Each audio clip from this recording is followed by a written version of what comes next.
Hey, ¿cómo están? ¿Cómo Yo soy están? Santiago. Yo soy Anaí. Este es su podcast, Collar de de Limones.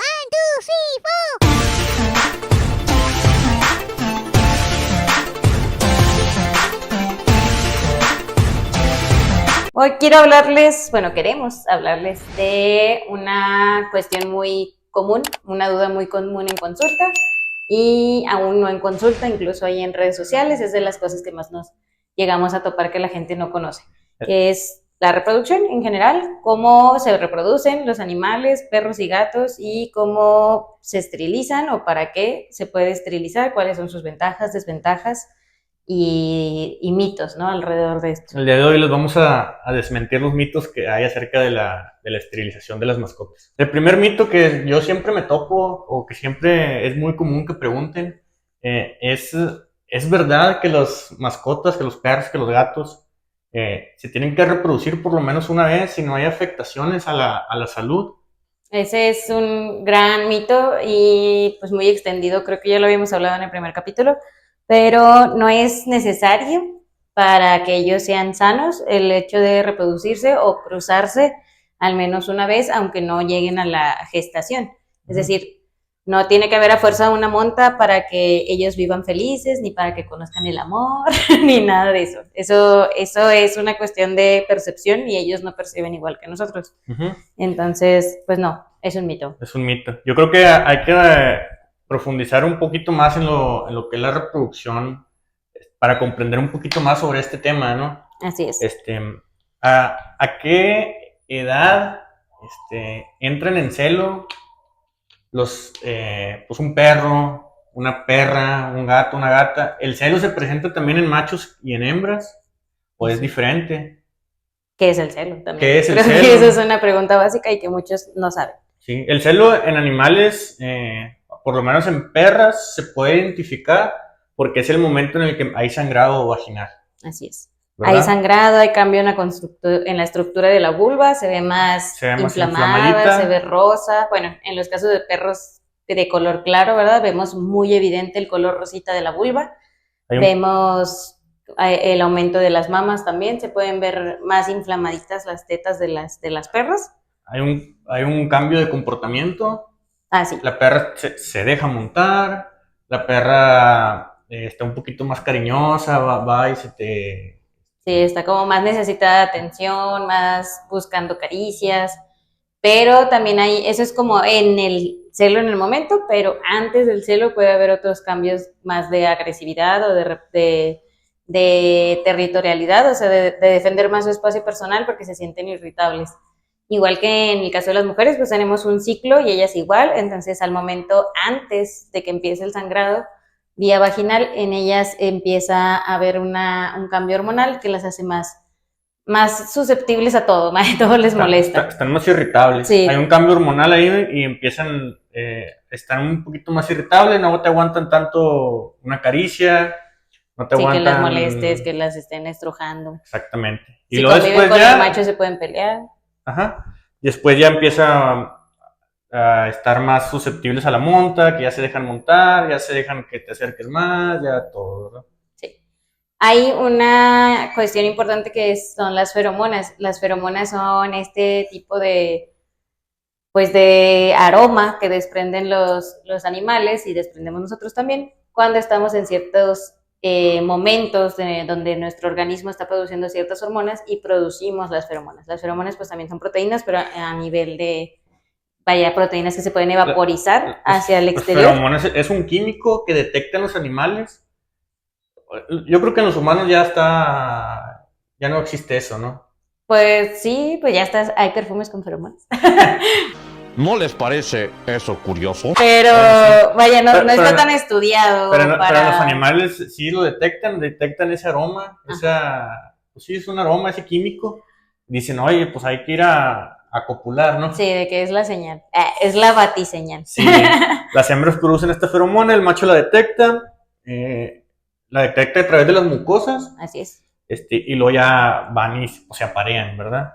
Y hay que tener en cuenta que esto pasa antes incluso que el sangrado. O sea, la liberación de feromonas, si lo queremos ver en una sucesión de pasos, es primero la liberación de feromonas, porque viene todo este cambio hormonal en la hembra y es ahí donde el perro cree que la hembra está susceptible a la monta, a la cruza, y resulta que no, que la perra está, mira, a mí no me toques, soy una diva. No me toques, me das asco. Y pueden atacarse. Podemos llegar a ver que nuestra perrita levanta la colita, podemos llegar a ver que la vulva está inflamada, que tiene este color rosita en la piel de la vulva, pero no necesariamente indica que ella ya está receptiva.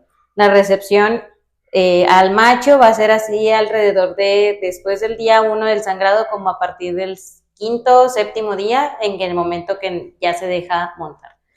Sí. Si no mal recuerdo, el día más fértil es el día 11, después de que empieza el día 1 del sangrado, exactamente.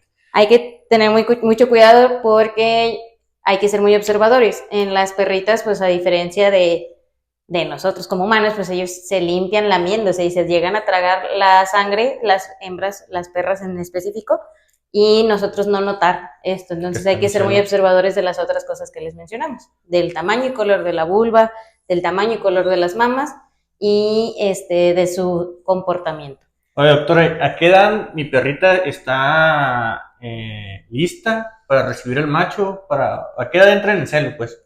Pues el primer celo en perras en específico puede variar dependiendo de la raza, pero aproximadamente un promedio se puede decir que a los 9 meses y hasta el año más o menos en promedio. En tallas más grandes, como el desarrollo es más lento, por ejemplo, no sé, una Husky, una San Bernardo, una Akita, que son perras muy grandotas, ellas van a tardar a veces hasta el año y medio en presentar el primer celo.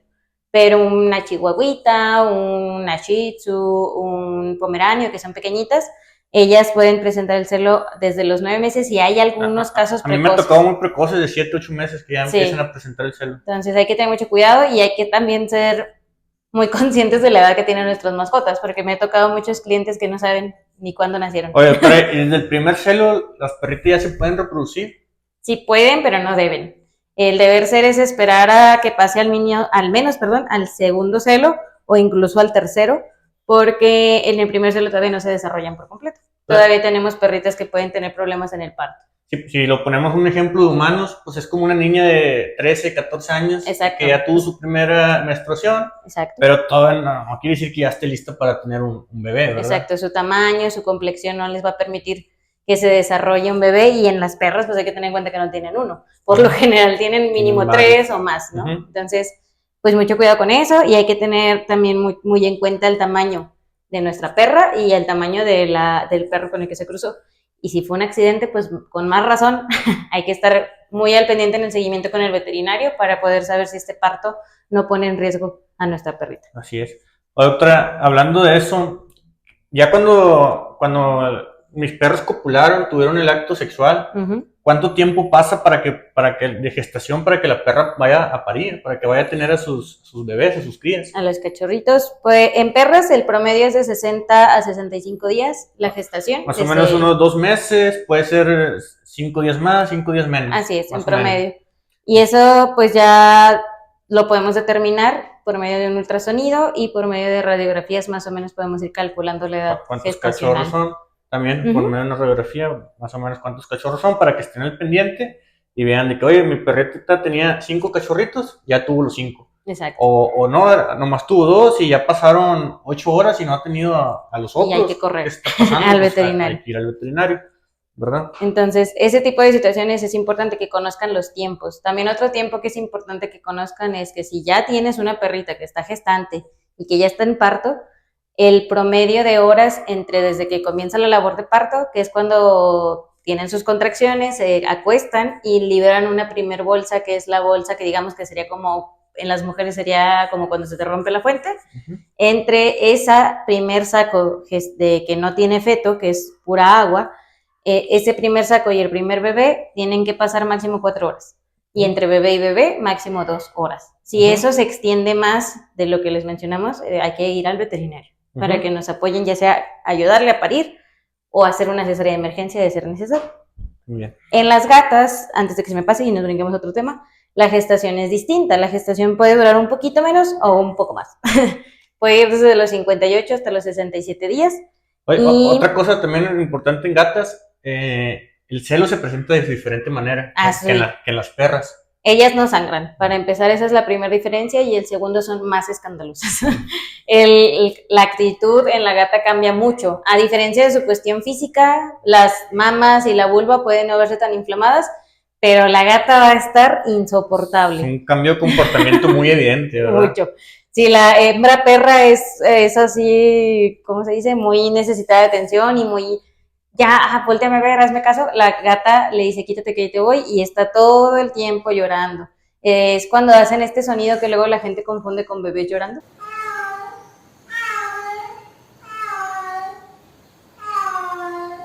Así es. Esas son las gatas en celo.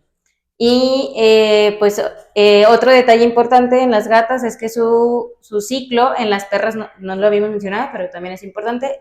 Los celos se pueden presentar entre cada 6 meses o a cada 9 o cada 12. Es decir, pueden tener desde 1 hasta 2 al año, más o menos. Ese es el promedio.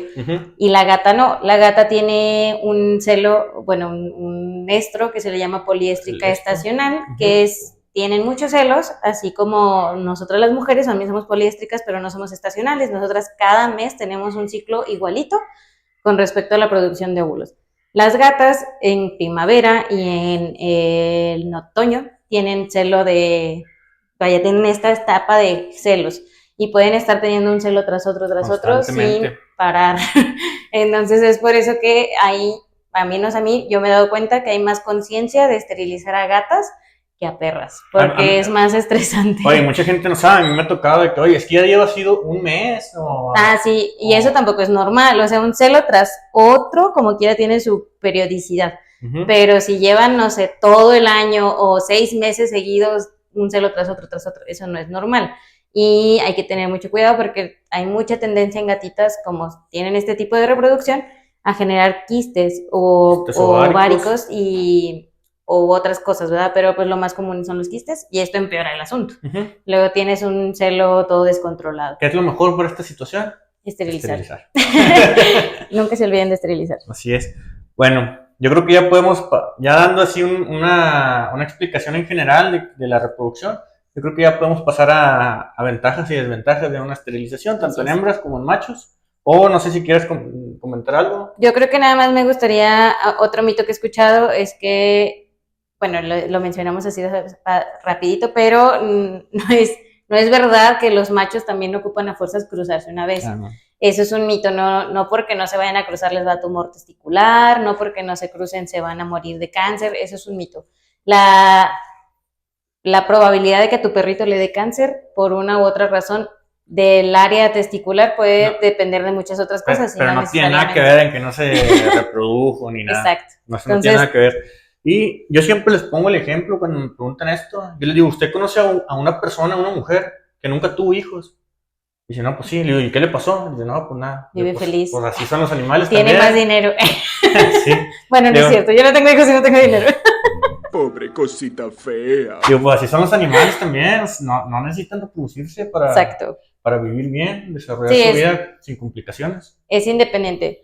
Lo que sí, bueno, ahorita lo vamos a hablar en las ventajas y desventajas, pero sí puede tener una relación al desarrollo cuando son cachorros. O sea, el hecho de que todavía no se esterilicen a cierta edad nos puede dar ciertas ventajas. Entonces... Pues ya que estás diciendo eso, vamos a entrar ahí. ¿A qué edad se deben de esterilizar? Tanto hembras como machos, tanto perros como gatos. Hay un paper bueno en internet, aquí ya nada más lo investigamos y se los dejamos en la descripción y la imagen de la portada, donde nos especifican todos estos pros y contras, meramente hablando de la cuestión de desarrollo del animal y de cuestiones de salud a largo o a corto plazo. Por ejemplo, la edad, específicamente hablando de la edad, nos recomiendan en el paper que en el caso de perros machos y gatos machos, como las hormonas que producen los testículos son directamente relacionados a qué tanto va a crecer su aparato reproductor, o sea, el pene, se recomienda esperar lo más que se pueda, es decir, hasta los 10 meses o el año, para que ya hayan llegado digamos, a su pico de desarrollo y que no se queden con un pene pequeño. Porque, sobre todo en gatos puede desarrollar problemas. Exacto. En perros, ¿te ha tocado algún problema ahí por el desarrollo del pene?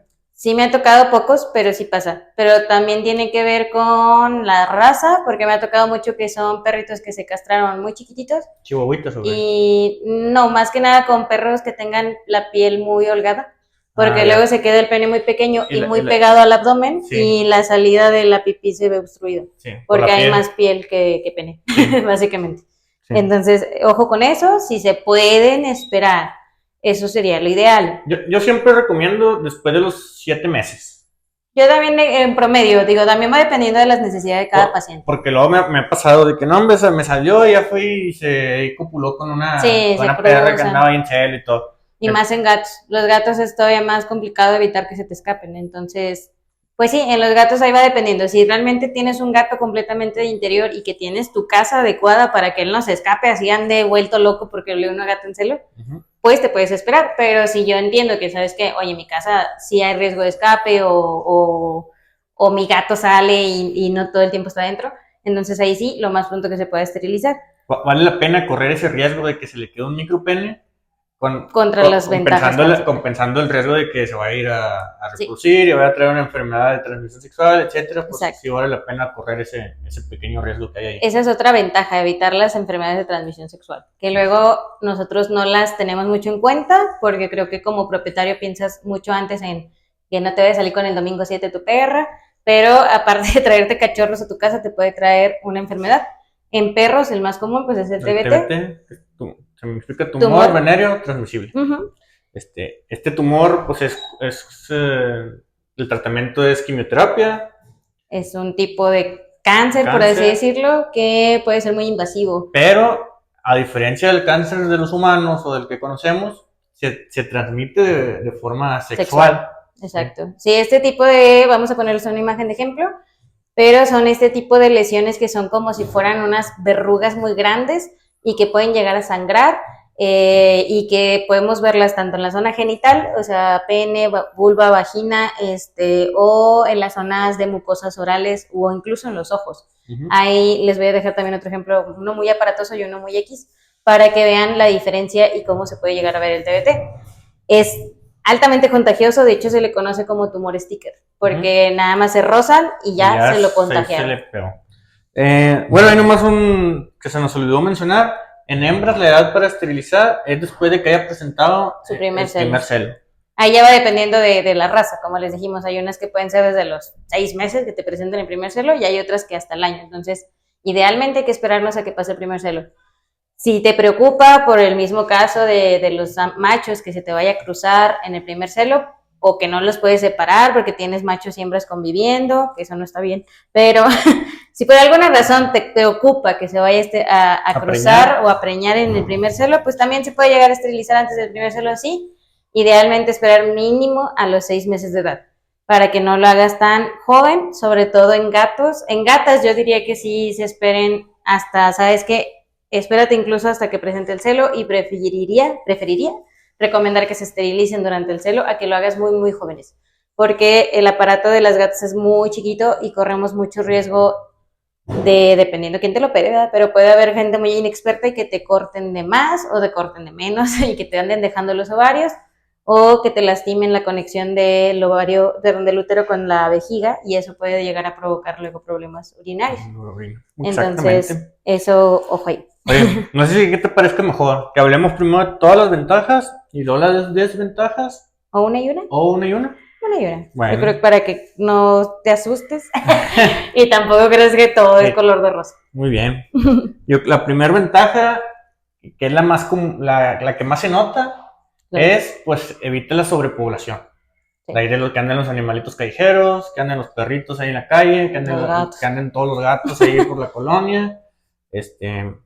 Y junto con eso, pues todo lo que conlleva, que las enfermedades que llevan, de que las garrapatas, Sí, todo el riesgo que existe para nosotros como personas, el hecho de que haya muchos animales. Que hay más prevalencia de parvovirus, que hay más prevalencia de distemper, que hay más prevalencia de algunas enfermedades, aparte de la erliquiosis, que es contagiosa para los humanos, que es la más importante, ¿verdad? La borrelia y todas esas. Ajá.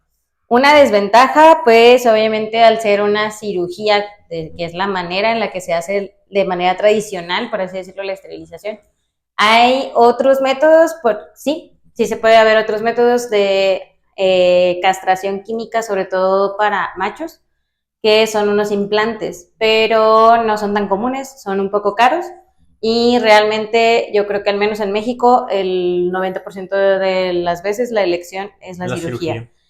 Esto de por sí, por ser una cirugía, pues lleva un riesgo, el riesgo anestésico.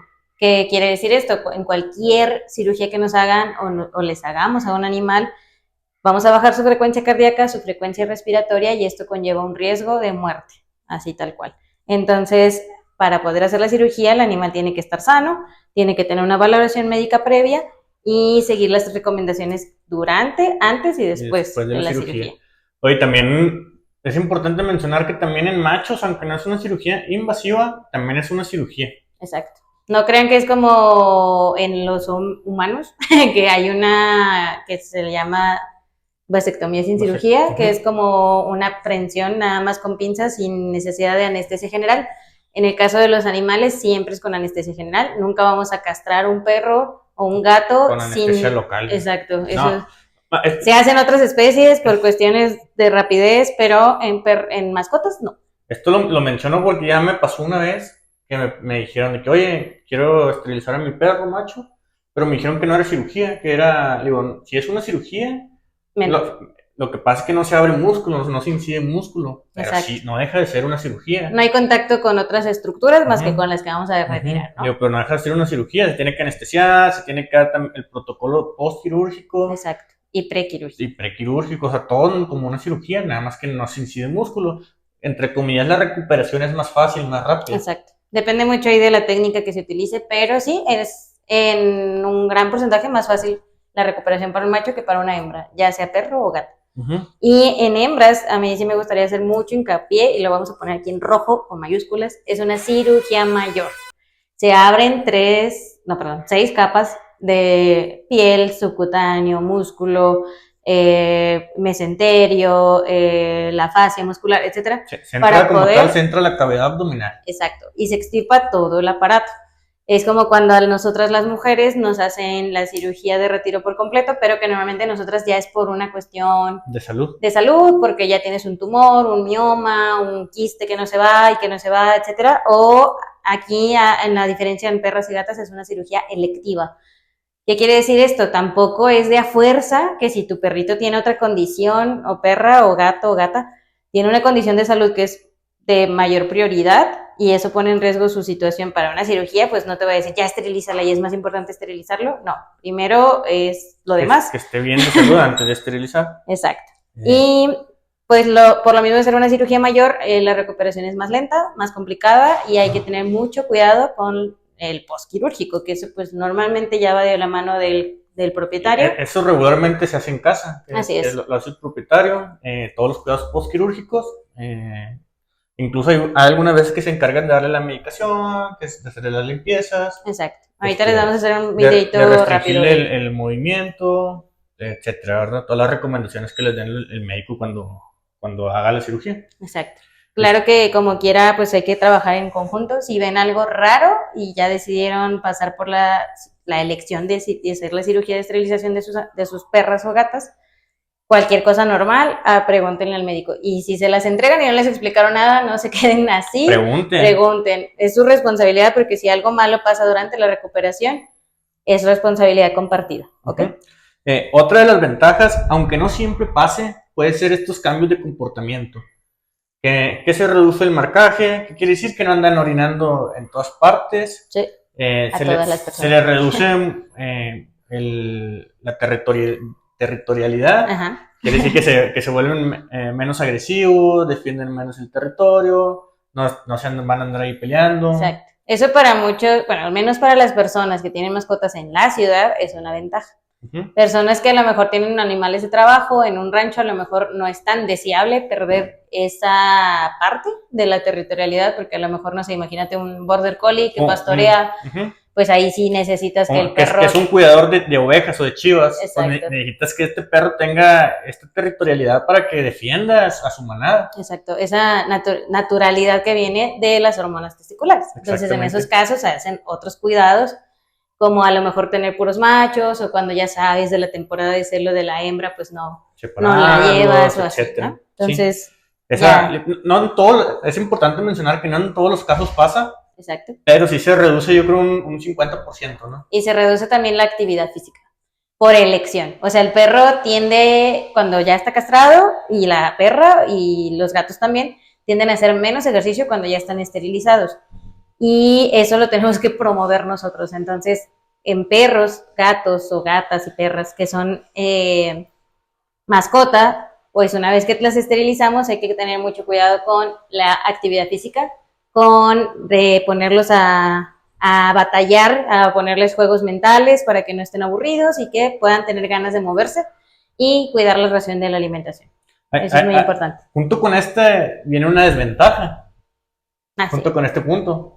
Exacto. ¿Qué pasa? Pues se hacen más gordos. Más gorditos. La obesidad, pero está, digo, no quiere decir que porque lo esterilizaste se te va a poner gordo de inmediato, saliendo de la cirugía.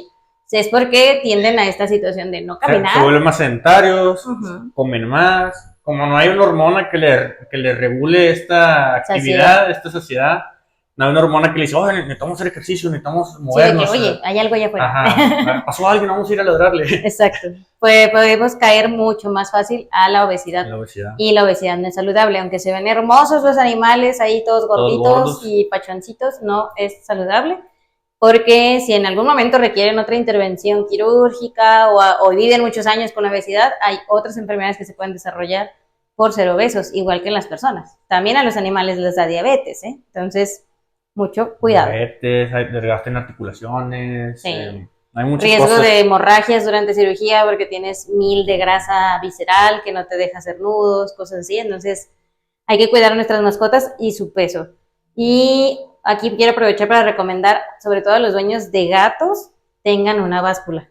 La báscula de preferencia que sea, ya sea de humanos, y donde te puedas pesar tú y luego cargar a tu mascota y sacas la diferencia para que lo estén monitoreando, porque luego el cambio de peso en el gato tiende a ser como más obviado que en los perros. Como que siento que los perros, sí, como ellos caminan más y están más tiempo activos, el gato, como pasa mucho tiempo dormido, la gente o no se da cuenta o obvia el hecho de que ya se pusieron gordos. Entonces, tengan báscula en tu casa.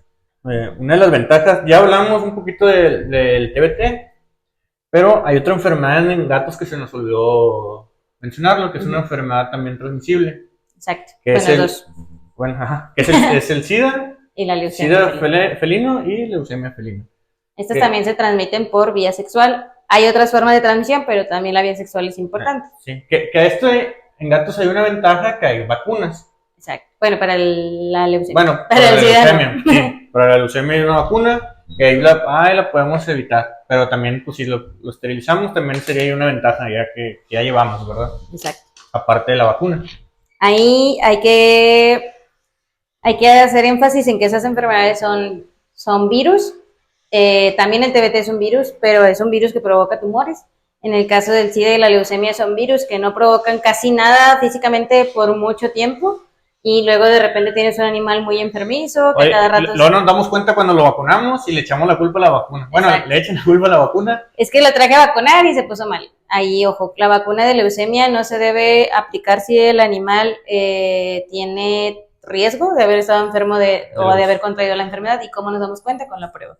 Lo ideal es hacer una prueba antes de que te pongan la vacuna. Exactamente. O tomar el riesgo como propietario de que te la pongan sin la prueba. Y digo, pues ahí se reduce, no es la única vía de transmisión, la sexual, pero pues sí es una vía de transmisión, y reducimos mucho el riesgo de una transmisión porque el animal ya no va a buscar salirse de casa para ir a reproducirse, ya va a quedar más en casa, ya no le va a llamar tanto la atención andar fuera. Entonces ahí ya evitamos el contacto con un gato infectado. Y ya no hay riesgo de tanto el contacto como de macho con hembra como de machos con machos, porque luego se pelean por las hembras en celo. Entonces ahí también en las mordidas y en los rasguños también se pueden contagiar de estas enfermedades. Sí.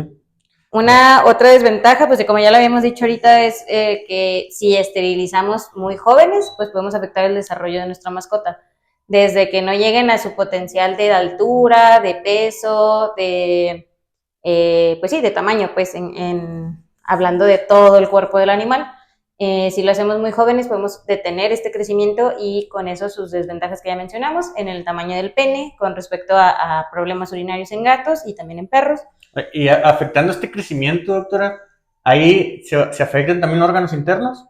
No necesariamente, es más como en el desarrollo muscular y el desarrollo de órganos sexuales. En el caso pues de las hembras pues se aplicaría porque tú, vaya, si tú esterilizas antes de los, no sé, 7 meses a una hembra, pues obviamente vas a detener el desarrollo, pero vas a quitar todo el aparato, entonces pues sí, ya no se te desarrolló, pero no es como que se van a quedar los pulmones chiquitos, el corazón chiquito, no, es meramente muscular.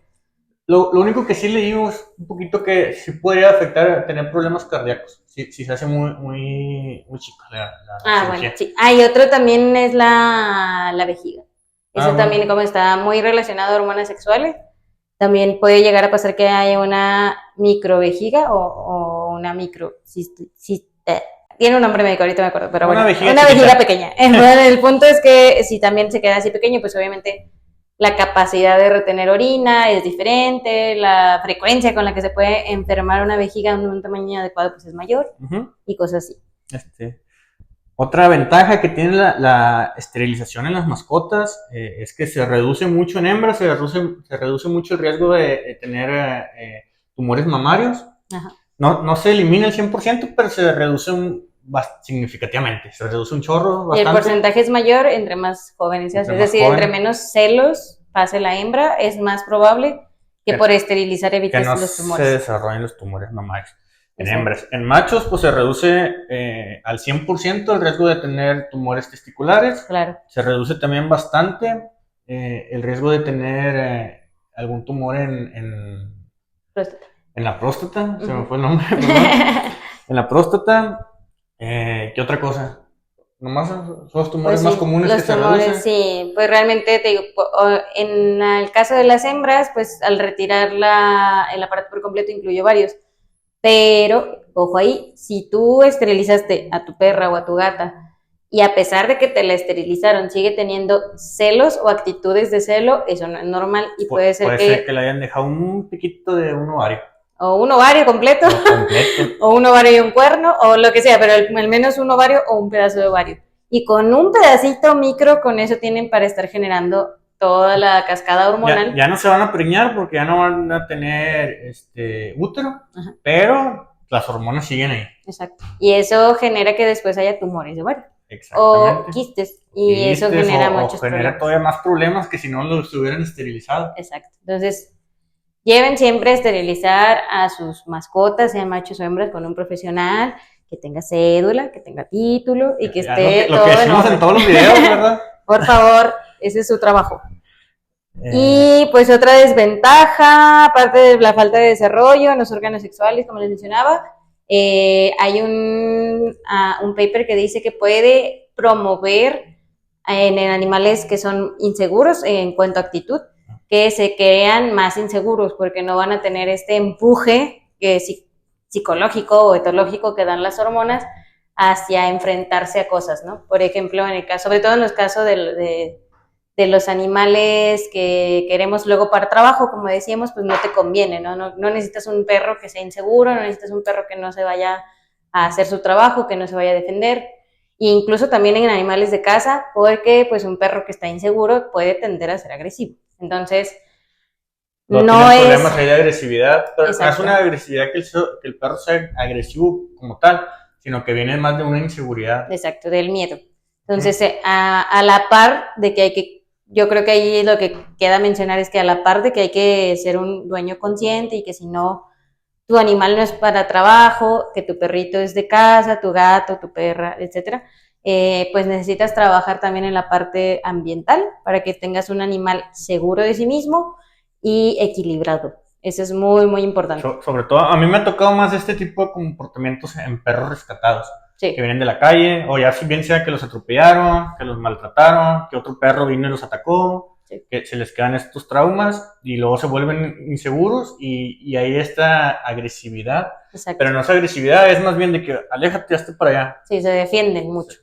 Y eso puede crear complicaciones, por ejemplo, a la hora de que consultes en el veterinario, a la hora de que te lo tenga que cuidar alguien que no seas tú, ese tipo de situaciones que luego uno cree que nunca va a necesitar y entonces, si tu perro ya está presentando estas actitudes, puede ser que al momento de esterilizarlo empeore. Hay que trabajar siempre como el comportamiento es un área de la salud importante. Hay que buscar un etólogo, que luego es difícil encontrarlos. Pero a veces pueden ser como interconsultas. Pero hay que buscarlo. Exacto, hay que buscar que nos ayuden con eso. Luego hay etólogos que dan consultas de videollamada, etc. Exacto. Sí, eso ayuda mucho. Hay que ser muy conscientes de que el comportamiento es como la salud mental de los perros. Entonces, es como llevarlos al psicólogo. Y, no sé, comparándolo a un caso de una persona, no te vas a poner a hacerte, o al menos no deberíamos, no te vas a poner a hacerte una cirugía estética si antes no te has movido el coco como debe ser, ¿verdad? Entonces, ese tipo de cosas hay que tenerlos en cuenta. No porque esterilicemos ya vamos a tener un perro perfecto. Así es. También otra ventaja, pues disminuyes el riesgo del parto, como ya no va a haber preñez, ya no va a haber parto, ya no va a haber ahí algún riesgo de algún parto distóxico, de una cesárea de emergencia, etcétera, ¿no? Entonces, pues ya quitamos completamente ese riesgo de que tu perrita vaya a tener problemas al momento del parir. Porque pues ya no va a parir, ya no se va a preñar. Exacto. Ojo ahí, procuren, porque luego me ha tocado muchos casos, sobre todo actualmente, que ya nuestras mascotas viven más años porque ya los atendemos mejor, pero omitimos esta parte de esterilizar a temprana edad. Acuérdense, entre más viejita sea una perra o una gata, más complicado puede ser para ella el parto. Por mera cuestión de fuerza, de la musculatura, de la cantidad de hormonas, porque no es igual la cantidad de hormona para un parto en una perra joven que para un parto de una perra de 7, 8 o 10 años. Ahí creo que no lo mencionamos, pero lo ideal en una perra, si la piensas cruzar, tiene que ser después del segundo o tercer celo, que es más o menos en promedio el año y medio, 2 años, hasta los 5 años máximo. No importa la raza que sea tu perro, máximo a los 6. 6 años exagerando puede ser una edad ideal para que tenga un parto. No sé si tengas otra desventaja. La última, que eso también lo van a encontrar en el paper que les vamos a mencionar, es que hay una gran posibilidad de generar una incontinencia urinaria, sobre todo en hembras, cuando hacemos la esterilización. Hay papers que dicen que no importa qué edad la esterilices, el riesgo es el mismo, y hay otros que te dicen que aumenta el riesgo de provocar incontinencia urinaria cuando se esterilizan muy jóvenes. Yo creo que es más esa parte, al menos por mi experiencia, porque en los animales que me ha tocado ver en los pocos años que llevo de experiencia, los que he visto desde jovencitas que se esterilizaron y que llegan a una edad geriatra, entre más pequeñas sí es más probable el riesgo cuando son viejitas. Es decir, si tú esterilizas a tu perrita antes de los 6, 7, 8 meses, es más probable que de viejita tenga problemas de incontinencia urinaria. Y eso es todo relacionado con lo que ya mencionamos del desarrollo, que no se desarrollan y que completamente. Tratas de operar un órgano muy pequeño, al momento de que es más pequeño, la parte donde se une el útero con la vejiga es más chiquita, entonces el área en la que puedes trabajar es muy pequeña y por el manejo que se hace durante la cirugía podemos llegar a lastimar. Por probabilidad hay una mayor la probabilidad de que se lastime ahí la vejiga. Y ese es el porqué. Pero digo, al final la incontinencia también es tratable, pero pues claro que es incómodo y además requiere tratamiento de por vida. Entonces, tengan precaución con eso. Otra de la ventaja que no apuntamos, pero es eliminas el riesgo de una infección en el útero. Ah, sí. Esa es muy clásica. Que es bien común que pase. No sé por qué se nos pasó, pero no la apuntamos, pero me estoy acordando y sí. La eliminas completamente porque pues ya no va a haber útero, no va a haber infección, no va a haber nada. La infección se llama piometra. Exacto. Pero es una infección como tal y no hay otra remedio, otro tratamiento más que la cirugía. Y es ya en ese momento cuando la perrita tiene infección ya es una cirugía de emergencia. No es una cirugía que electiva. Es sí o sí, máximo un día de que la estabilizas ahorita y mañana hacemos la cirugía. Exacto. Ojo con eso, chicos, esta piometra, yo creo que nada más para que sepan qué es, como lo dijo el doctor, es una infección, pero ¿por qué se da? Porque las hembras de perras y de gatas no usan ropa interior y tienen un contacto directo de su vagina, bueno, de su vulva, con el piso. Y al tener este contacto directo puede haber riesgo de que las bacterias que están ahí en el piso pues suban por el canal vaginal, pasen el cervix y se van hasta el útero. Y entre más viejitas es más probable que esas pequeñas bacterias que entren, o aunque sean poquitas, se reproduzcan, porque el útero es el lugar perfecto para que la vida se dé, para eso está hecho. Pero entre más viejitas el sistema inmune de las hembras está más débil y por eso no puede matarlas a estas bacterias que ya llegaron al útero.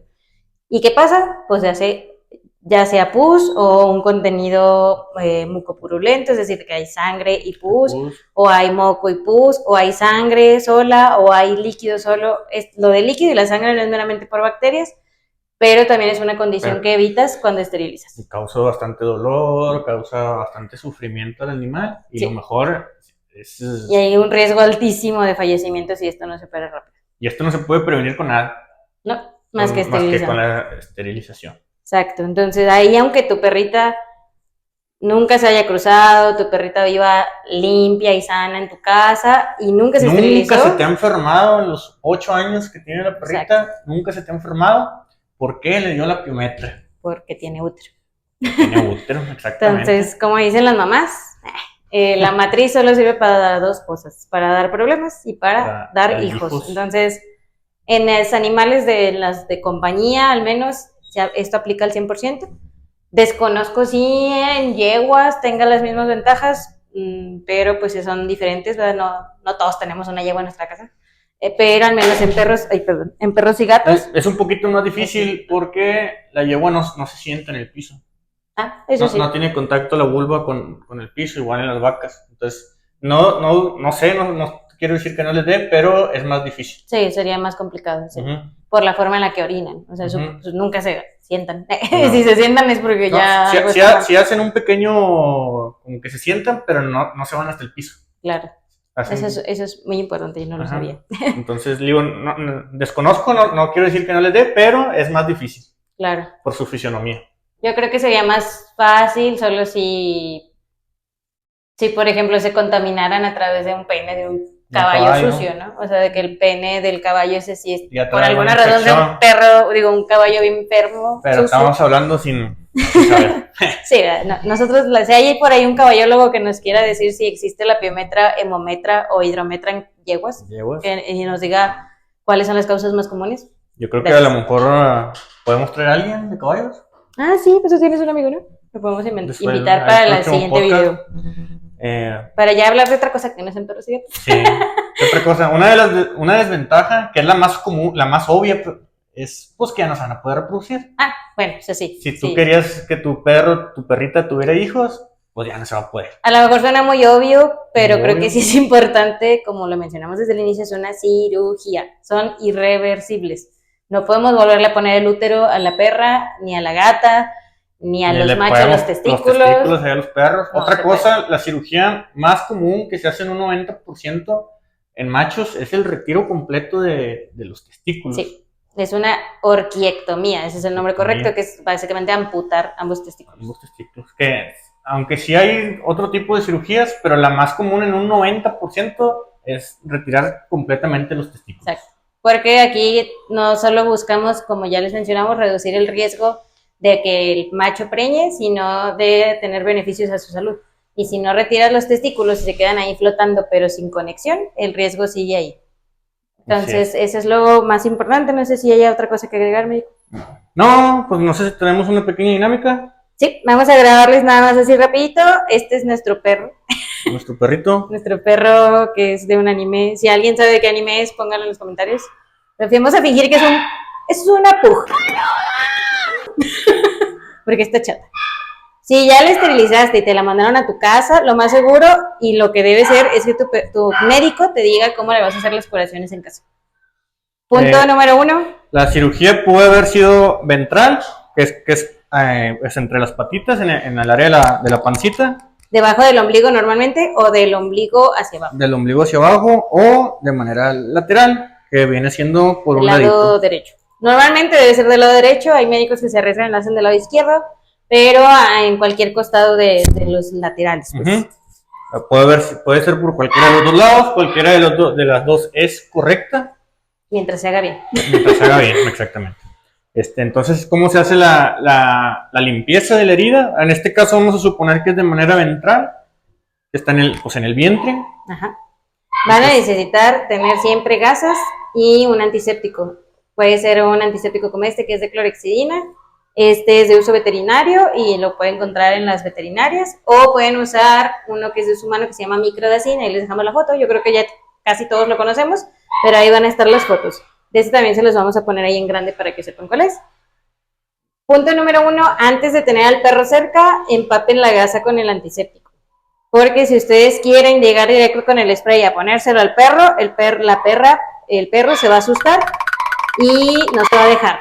Porque va a Tranquilízate, hijo, es solo un dibujo, no es real. sentir el sprayazo, esto da frío y el frío en un área de una herida es molesto. Déjame le enseñar que se espera un poquito. Ya que tienes tu gasa empapada con tu antiséptico, vas a apoyarte de preferencia entre dos personas. Alguien sostiene, este ejemplo es para una hembra de gata o una hembra de perro. En este caso, pues vamos a fingir que es una perrita. Normalmente en las perras la ventaja es que solo tienes que cuidarte de que no muerda. Solo vas a cuidar la cabeza y el cuerpo solo hay que tratar de sostenerlo para que no se mueva demasiado. Suponiendo que esta es la boca, la trompa, pues agarras con la mano esa parte. Así es, como debajo de la mandíbula. No es necesario cubrirla toda, simplemente la sostienes hacia arriba. Exacto. De hecho, idealmente no se lo cierren porque normalmente en estos casos están jadeando y si tú impides que el animal jadee, se va a desesperar más, se va a mover más. Entonces, puedes simple y sencillamente... Sostienes de aquí, sí. Puedes hacerlo con el animal en 4 patitas, si tu perrita es suficientemente alta o la tienes en una superficie como una mesa. Y aquí la persona que va a sostener, sostiene la cabeza hacia arriba, y quien va a limpiar, limpia a toquecitos el área de la lesión. No necesitamos restregar a menos de que esté sucia. Si la herida está sucia y vemos costras o vemos secreción anormal, que es una secreción anormal, que no sea aguasangre, que sea pus, que se vea como pus, o que sea una secreción así como más espesa, y que se te está quedando ahí pegada y genera una costra, hay que lavar la herida y no nada más desinfectar. De preferencia, si pasa esto, vayan con el veterinario. Así es. Y ya ahí les vamos a explicar cómo hacer un lavado. Pero en una herida que quedó bien, el ideal es que no restriegues de más, solo vas a dar toquecitos con antiséptico. Deja que se me cayó mi gaso. Si se les cae, tienen que usar otra, pero este es un ejemplo. ¿Ok?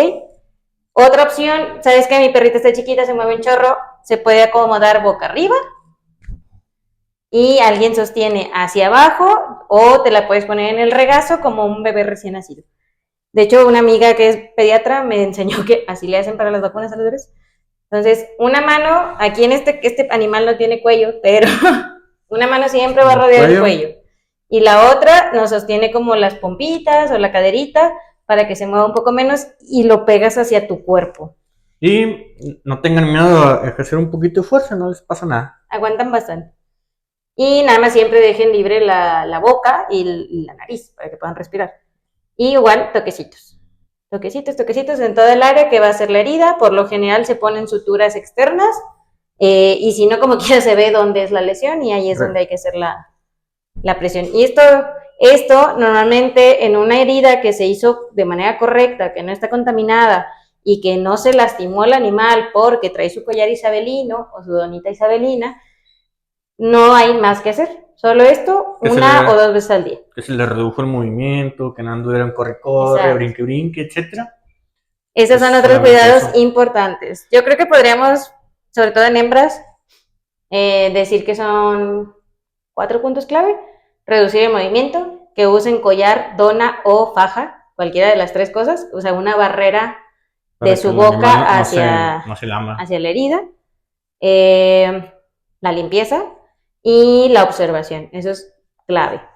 En el caso de un macho, la herida, bueno, normalmente los testículos los veríamos aquí, ¿verdad?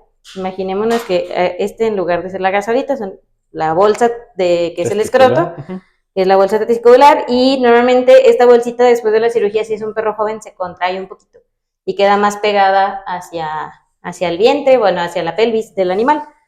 La herida, dependiendo la técnica, puede ser arribita de la bolsa escrotal, o sea que ya te quedó aquí el saquito vacío, sin los testículos, y puede estar aquí, digamos que, vamos a imaginar que este es el pene.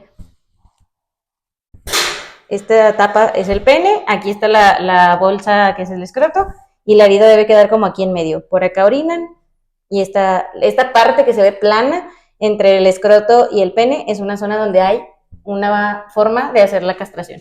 La otra es meramente en la bolsa, que es el escroto. Hay dos opciones, ya sea que te hagan una sola herida en medio o te hacen una herida para cada testículo. Y tendríamos aquí 2 heriditas en el mero escroto. Entonces, independientemente de esa zona, pues en cualquiera de esas 3 partes hay que hacer exactamente lo mismo. Tu gasa, previamente, mojada, toquecitos, y nada más yo quisiera agregar, ojo con la parte, si te hacen la cirugía donde la herida queda en el mero escroto, hay que de preferencia tener al perro en un área más suave. Si tu perro vive en el patio y tu patio es de firme o de tierra, de preferencia mantenerlo limpio, muy limpio, o adentro de casa. Porque cuando se hace en la herida, en el escroto, tiende a darles comezón y el perrito se va a sentar y va a hacer el trineito. Eso. Más o menos. Entonces, es más probable que se te lastimen. Entonces, ese es lo único que quisiera agregar. En el macho gato, siempre es en el escroto. No, que yo sepa, no hay una técnica preescrotal en el gato, porque es muy poco el espacio. Chiquito el espacio. Sí, en el gato macho, el pene y los testículos están así. Y así puede ser o no que pongan una pequeña sutura en el escroto. En el gato. En el gato puede o no haber sutura, en el macho perro siempre tiene que haber.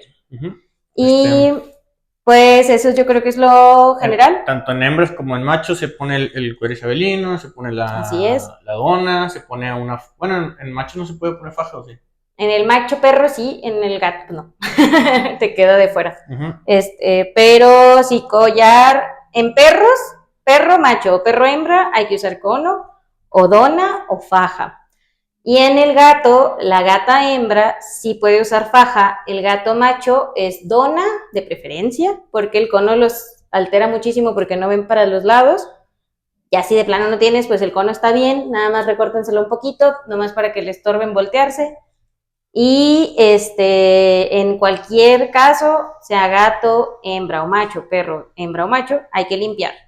Y hay que observar, porque luego también les ponen la faja, sobre todo en hembras me ha tocado, y nunca le vieron la herida hasta que la llevan a quitarle los puntos, y la traen toda llena de pelo, toda llena de pelusa de la misma faja, o cosas así. No, la faja no es para olvidarte de la limpieza, la faja es para evitar que el animal se lastime. Y pues, en la mayoría de los casos, si todo va bien, la sutura se quita a los 8 a 10 días, que ya, en promedio, que es un tiempo normal. Exacto, para la cicatriz. Si todo va bien, si todo se cicatrizó de forma correcta y todo, es el tiempo adecuado, el tiempo correcto. Hay que quitar los puntos.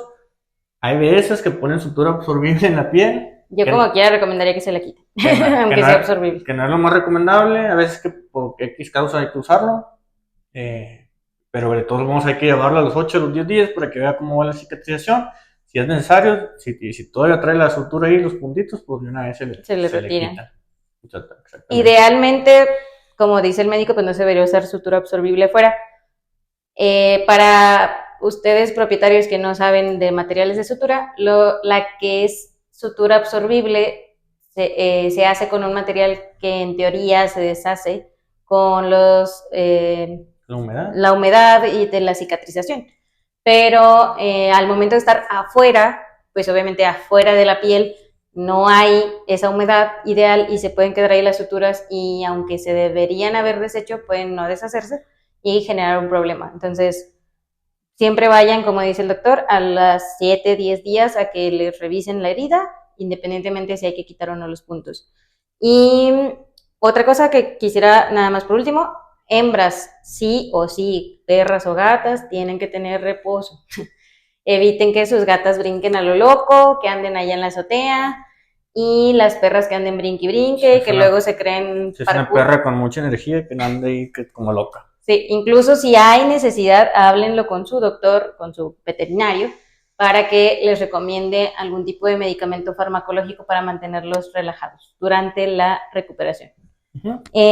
No le den a lo bruto cosas, no le den cosas que usarían ustedes para relajarse, siempre tiene que haber asesoría de un médico. Así es. No sé si quieres agregar algo. Pues no, creo que es todo. Síganos en todas las redes sociales, ahí se las vamos a dejar. Y recuerden, esto no sustituye una consulta veterinaria. Si tienen alguna duda, algún tema que quieren que hablemos, pues déjenoslo ahí en los comentarios. O mándenos inbox. Bye.